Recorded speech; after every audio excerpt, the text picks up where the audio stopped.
Você diria que a corrupção interessa principalmente a quem tem dinheiro para comprar voto, para corromper? Eu acho que o problema do Brasil não é corrupção. É grupos de interesses desproporcionalmente representados.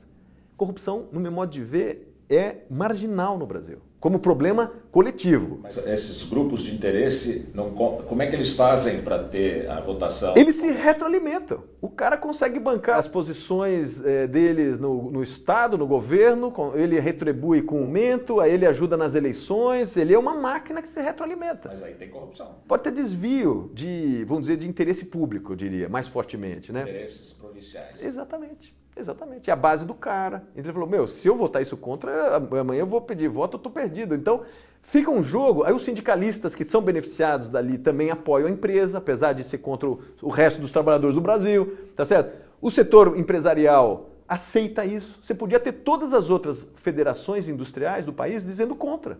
Sou contra isso. Então você ficaria 26 federações de indústria contra uma. E você não vê isso, eles se calam. Então, quando é uma disputa entre um setor e outro, mudo. Agora, quais são os temas? Eles se juntam contra a Previdência. Aí eles se juntam. Tá certo? Então, a elite do país, incluindo a empresarial, ela olha primeiro o seu ganho setorial ali. Se der tempo, ela olha o país. As elites regionais, eu diria que com toda certeza, porque eu já ouvi de várias delas falarem isso, quando você vai perguntar quem vai se aliar para presidente, etc., ele diz o seguinte, olha, Ricardo, primeiro eu vou olhar minha viabilidade eleitoral aqui. Minha missão 1 é sobreviver politicamente.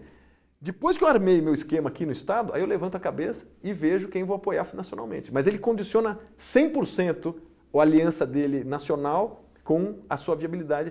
Então eu diria que é mais isso do que a corrupção. Eu acho que a corrupção é um falso tema no Brasil. É importante? Ele é. Mas ele é central? Eu diria que não é. Quando a gente pega a pauta de exportação de produtos brasileiros, os 4 ou 5 primeiros são produtos primários, commodities, petróleo, soja, carne, tudo produto primário. O Brasil vai sair dessa situação ou ele, historicamente, ele caminha para ser um grande fornecedor de commodities, o que nem sempre é bom, né? O problema não é diminuir a exportação de commodities, não, é aumentar as outras, né? Nós vamos ser um produtor permanente de produtos de base natural.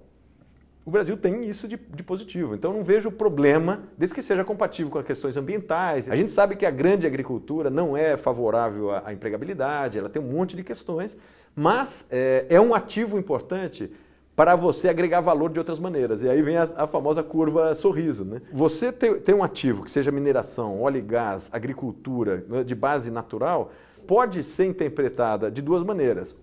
Uma riqueza em si. Ou seja, nós vamos continuar sendo uma grande fazenda, tá certo? A outra forma de interpretar é o seguinte, nós temos uma mega máquina de geração de valor aqui, que ela pode se autorreproduzir só nesse contingente aqui, ou ele pode ir para as pontas da cadeia. O que são as pontas da cadeia? Ir para questões vinculadas a insumo, maquinário, tecnologia de semente, tá certo? Estudos com relação a solo, química, biotecnologia, e tudo que você pode dizer que vem por antes da própria produção em si. Melhoramento genético, é ciência pura, é serviço puro, serviço de alta qualidade. As melhores práticas de gestão, então é consultoria de gestão, melhores marcos regulatórios, consultoria jurídica para questões de patente. Você tem um mundo aqui atrás. E você tem um mundo que pode ir para frente também. O que é o mundo que vai para frente?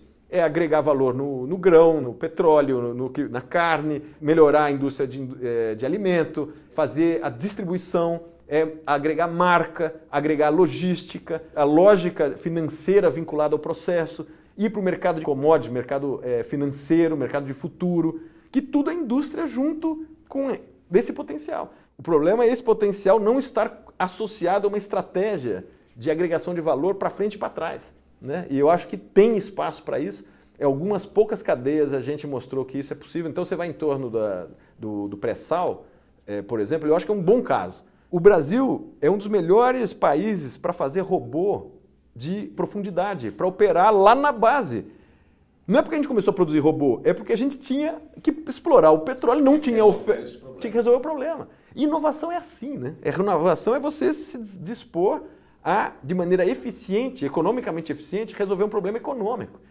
A Petrobras está fazendo isso. Ele consegue fazer de um sensor a 3 quilômetros do solo, conseguir fazer uma estimativa de qual é o solo para mais 5 km para baixo. Eu falo, cara, isso é muita tecnologia, não é pouca. Agora, isso é um serviço que a gente, associado e financiado pela nossa pré-sal, isso aqui é um produto global, tá certo? Isso aqui é para você vender para qualquer lugar do mundo. Então, isso que eu digo que é você caminhar na curva sorriso para frente e para trás. Então, tem possibilidades que eu acho que o Brasil não está condenado a isso. Na sua opinião, por que o empresariado nacional, com algumas exceções, se apega a seus interesses paroquiais e não tem uma visão inteira do Brasil, uma visão inteira, não só do Brasil hoje com globalização, uma visão inteira do mundo?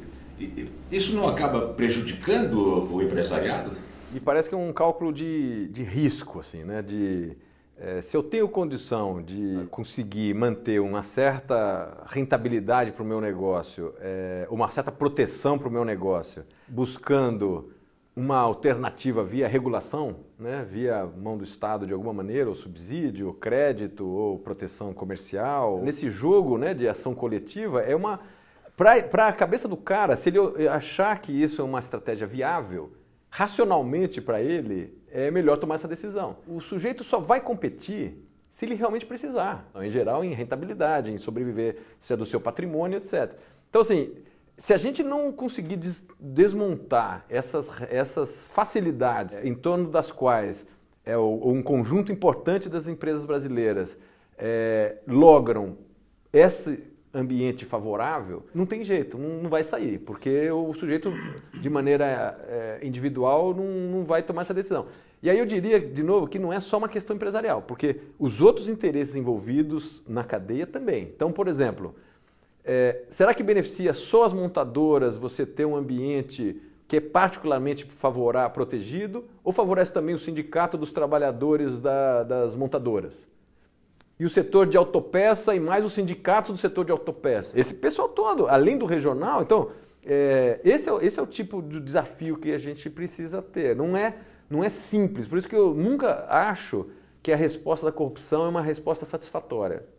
Porque ela, por si só, ela não responde a essa grande acomodação política do país.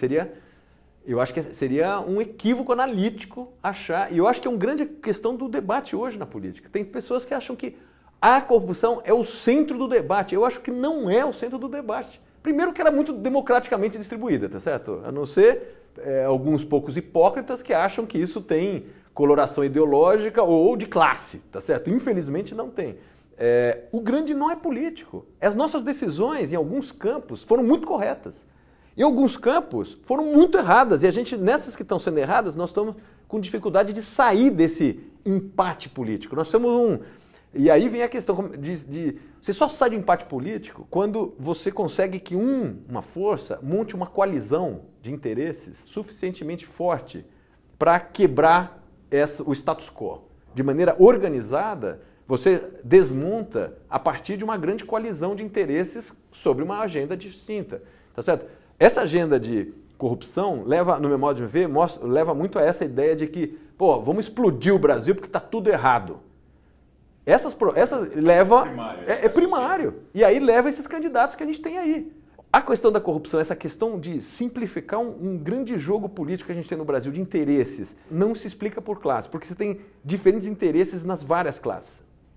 Entre trabalhadores mais qualificados e menos, mais sindicalizados e menos. São interesses de cadeias. De cadeias, ou de regiões, ou de corporações. Para desatar esse nó, qual é o papel do Estado, se é que tem algum papel nisso? Gamberini, eu acho que o papel do Estado ele é insubstituível em qualquer democracia, em qualquer país que tem projeto de desenvolvimento, tá certo? Por uma razão, se esse país tem um mercado aberto, né? Ele é um país capitalista, não existe mercado organizado sem Estado. Quem organiza as regras do mercado é o Estado.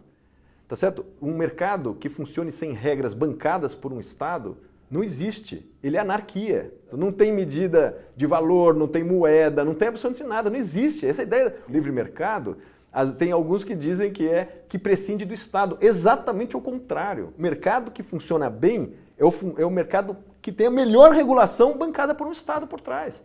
Quem garante contrato entre duas pessoas é o Estado, é o Poder Judiciário. Um Estado moderno é o que tem mais condições de montar um mercado moderno, né? combater oligopólio, né?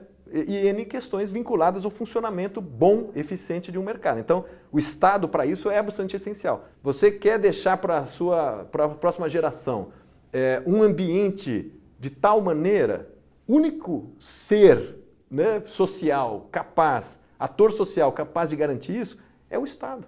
Não é o mercado que vai garantir, não é uma empresa que vai garantir. Então, esse tipo de acordo é basicamente via Estado.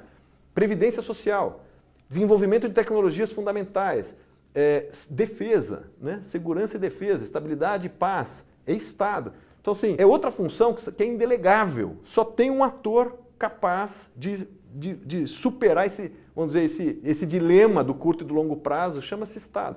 E, finalmente, um terceiro papel que passa pelo Estado, em países em desenvolvimento e muito desiguais, que é combater desigualdade. Você não combate desigualdade via mercado. Né? O mercado ele é bom para produzir, é um dos melhores mecanismos para produzir riqueza.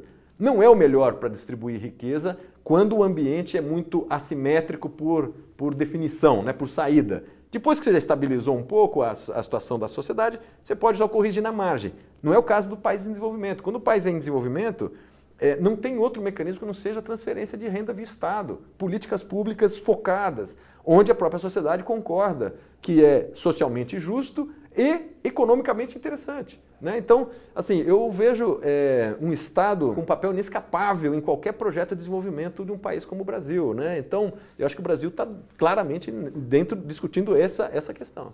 Você viaja com bastante frequência para o exterior para explicar o Brasil para empresários de vários países desenvolvidos. Como é que eles nos veem? Eles têm uma visão muito mais serena do país e muito mais comparativa. Então, porque boa parte desses clientes com quem eu trabalho, eles têm operação ou na América do Sul, ou inclui o Brasil nos emergentes, ou uma operação global, de fato. E aí, qual que é o parâmetro dele? Ele olha o Brasil e compara com outros países em desenvolvimento de tamanho grande, de grande mercado. Ele não compara o Brasil com o Chile, ele compara o Brasil com Turquia, com México, com Índia, com Indonésia. E quando você olha esses países, grandes países em desenvolvimento, né, que não estão maduros, são países de mercado aberto e em desenvolvimento, e compara com esses, ele olha para o país e fala, nossa, o Brasil é um país que criou instituições incrivelmente fortes. Ele olha para o Brasil e fala, nossa, tem 210 milhões de pessoas que falam a mesma língua, nenhuma disputa regional, nenhum problema religioso, as fronteiras ok, um potencial econômico gigantesco, muito abertos para ter plataforma, surpreende eles o fato do Brasil ser o principal usuário de Uber, Airbnb, Facebook, já era lá de trás daqueles outros plataformas. O Brasil é um mega consumidor de internet. Se você olhar a média de um brasileiro nas mídias sociais, é maior do que a média europeia. Tá certo? Eles estão lá em 3 horas e meia, 4, o Brasil está em 6. Então o cara olha isso e fala, nossa, aqui vê o mercado e-commerce crescendo a 6, 7%. Ele vê nichos na área, por exemplo, de saúde. A gente tem área de saúde de ponta. Nossos hospitais aqui, em algumas cirurgias, por exemplo, é ponta do mundo. Cardíaca, plástica, transplante de renais. O cara olha isso e depois vê 5 ou 6 hospitais que têm serviço padrão mundial. O nego olha isso e compara com os outros. Então, quando você olha para os outros, eles olham de lá e veem o Brasil. Olha, o Brasil passa de tempos em tempos em problema? Passa. Mas que tem um potencial monumental, eles continuam vendo, e é um país, desse ponto de vista, eles não entendem que o Brasil vai crescer a taxas asiáticas, mas ele entende que o ambiente institucional do Brasil é um dos melhores ambientes que tem entre os mercados emergentes, né? Onde ele sabe que ele pode entrar e fazer uma aposta de 30 anos. Nós vamos crescer menos? Vamos, mas tem chance de explodir, entrar numa guerra, comparando qualquer um outro desses países? Não. Então, assim, é curioso como lá fora eles têm uma visão muito mais benigna do país, e principalmente quando não é mercado financeiro, quando é mercado industrial ou de serviços, quando o cara realmente olha para o país como mercado de longo prazo. Eles têm uma visão bastante otimista, o que justifica o Brasil entre os 5 maiores mercados com atração de investimento externo direto no mundo, mesmo durante a crise. Por quê? Esses caras não estão rasgando dinheiro, né? Não estão entrando, e nem são inocentes, tá certo? Então, nem um pouco. Então, os caras estão continuando entrando aqui, falando o seguinte, olha, comparativamente, o potencial que ele tem e o risco que ele representa, ele continua sendo mais interessante que os outros. Então, a visão de fora tende a ser mais otimista. Ela varia no curto prazo, quando vê uma eleição dessa, com essa situação, eles ficam preocupados, né? Mas no longo prazo, eles tendem a ser bastante positivos com relação ao Brasil. Muito obrigado, Ricardo, pela aula que você nos deu aqui de comportamento, de economia, de psicologia. Obrigado e até a próxima. Agradeço o convite.